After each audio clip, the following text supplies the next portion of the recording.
करते हुए कहा कि अच्छे प्रशासन ये निश्चित रूप से बहुत ही एक तरह से कहा जाए कि जितनी इसकी निंदा की जाए वो कम है और उनको इसके लिए माफ़ी मांगनी चाहिए कि भारत के जो जिस देश में रहता होगा और इस देश में रहकर किसी से तुलना करे, ये कितनी लिए हमारे लिए विडंबना की बात है। और ये कोई मतलब अतिशयोक्त नहीं, मैं एक बात को कह रहा हूँ, ये जो समाजवादी पार्टी है महापुरुषों का अपमान उनके आचरण में है, हमारी जो सनातन संस्कृति है उसका अपमान उनके एकदम आदत बन चुकी है और ये लगातार कर रहे हैं।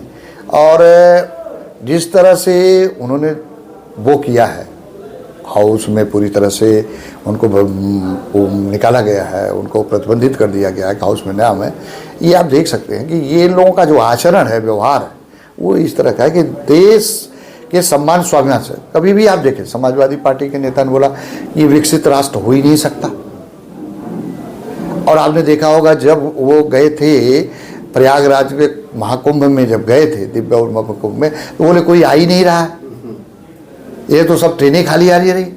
और जब पब्लिक आ गई, इतने लोग आ गए, तो उसको दूसरी तरह से वो प्रेजेंटेशन कर रहे हैं। तो उनका जो है, उनको लगता है उनकी राजनीति इसी से कि हम सनातन धर्म का जितना अपमान करेंगे वहाँ, लेकिन सनातन धर्म का अपमान करेंगे, यहाँ के देश का अपमान करेंगे, देश के सम्मान स्वाभिमान को साथ खिलवाड़ करेंगे, तो इसका बदला जनता जरूर लेगी।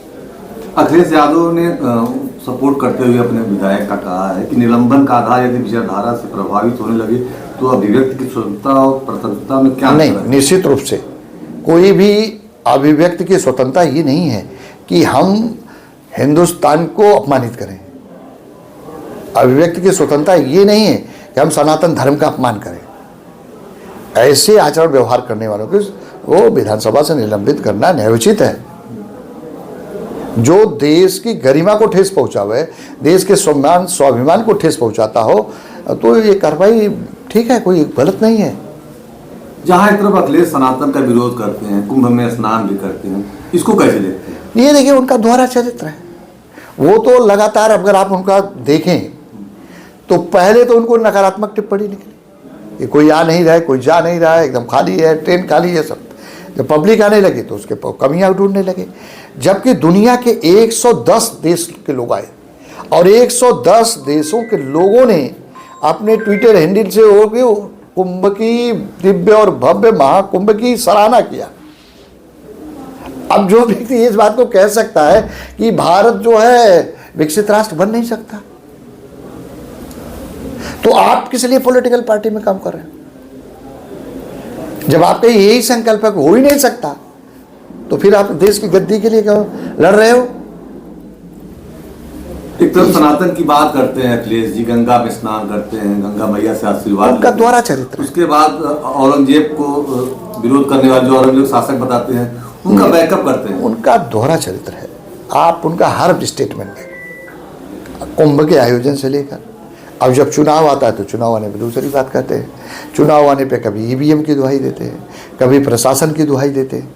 अच्छा, आपसे मैं सवाल, आप बताइए 2012 से 17 तक एक मुख्यमंत्री थे ना, और 2014 में लोकसभा का चुनाव होता है। ये ईवीएम के रखवाले भी थे, ईवीएम इनके हाथ में भी थी, प्रशासन भी पूरा उनके हाथ में था, फिर भी उत्तर प्रदेश में हम 73 सीटें जीते, सारा चीज इनके हाथ में था।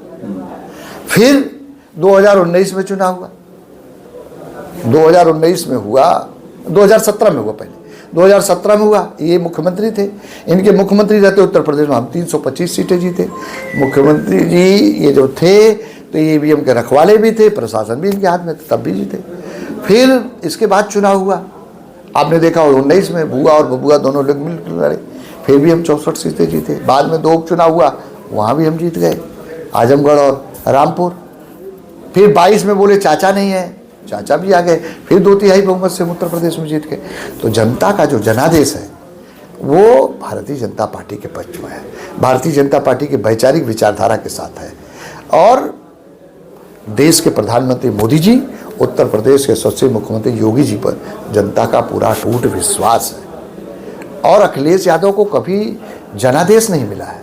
अखिलेश यादव तो वरासत और विरासत के आधार पर सत्ता पाए थे, जनता का जनादेश न तो कभी मिला है और न कभी मिलेगा।